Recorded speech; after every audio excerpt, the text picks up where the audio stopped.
Hi, my name is Brenna, and I'm one of the founders of howtoliveinparis.com. I'm originally from Vienna, Virginia, and I've collectively lived in Paris for 4 years. I had the idea to teach English because I needed some income while I was doing a master's here. And so first I did like my friends and I applied to the assistant program through the US Embassy, and I was accepted to that. But then at the same time I got my Irish citizenship. So having EU citizenship, I could actually work for a French company without issue. And I thought that that would be the better solution. I looked on Craigslist, I looked in the FUSAC, which is French and USA Connection magazine, so it has a lot of English teaching job posts and whatnot advertised in that. So I looked through both of those. I think the company at the time had made a post on Craigslist, and I just responded to that immediately. And you can tell just by how professional they are, how they respond.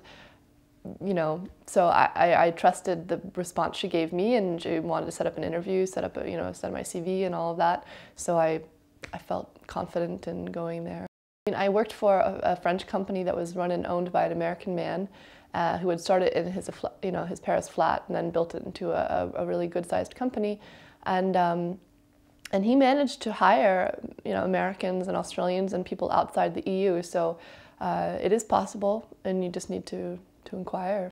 I had some interesting students. I mean, the majority of them worked for the large French insurance companies or French banks, and I was going, all across Paris to these different lessons. But the students were, I mean, everybody from entry level all the way up to, I think I taught the CFO of one of France's biggest insurance companies. At that level, you're almost exclusively dealing in English outside of the office.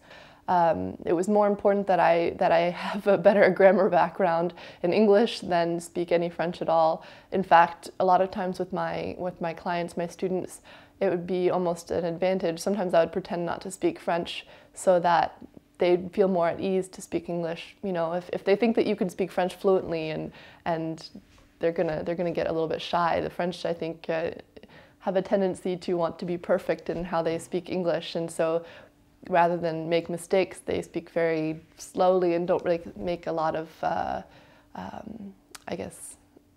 yeah, they're just afraid to make mistakes, so they don't try as many new things. In reality, I ended up working, spending half the time in the metro and the other half of the time preparing the lessons compared to actually being in a lesson and teaching somebody English.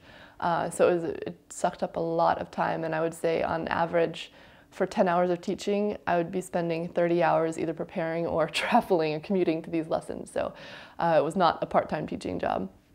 And but I mean, on the plus side, it was really interesting to work with a whole bunch of different professionals, French professionals, and to share, talks with them. And they'd give me like tickets to different wine tastings, or they'd show me some more French culture things that I didn't know about. And so overall, it was a good experience. It just took up a lot more time than I anticipated.